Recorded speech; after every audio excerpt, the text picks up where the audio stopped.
আজব তো, এখানে তো আমার বাড়ি ছিল, আর আবার বাড়ি ঘর ভাঙ্গা এখানে কে বাড়ি করতেছে? এটা তো মতিউর কাকা বাড়ি করতেছে, চারতলা ফাউন্ডেশন হইব। মতিউর ভাই বাড়ি করতেছে মানে? কিরে সুলতান, তুই এই জায়গায় আইছস কে?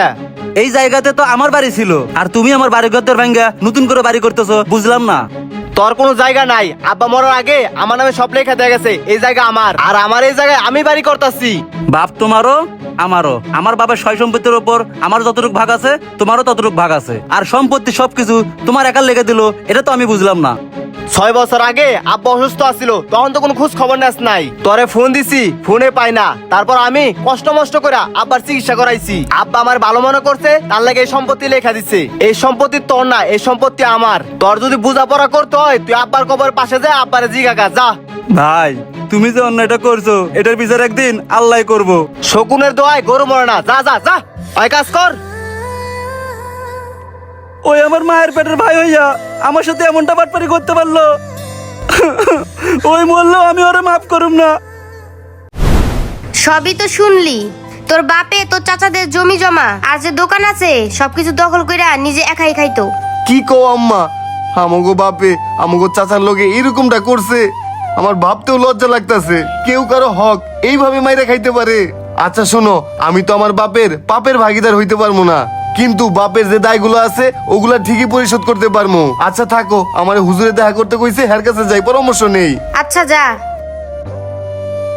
হুজুর হুজুর, আমি আমার মায়ের লগে কথা কইছি।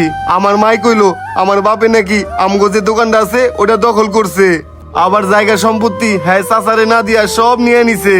হয়তো এর জন্য তোমার বাবার কবরে আযাব হচ্ছে, যার হক তাকে ফিরিয়ে দাও। হয়তো তোমার বাবার কবরে আযাব আল্লাহ তাআলা ক্ষমা করে দিতে পারে।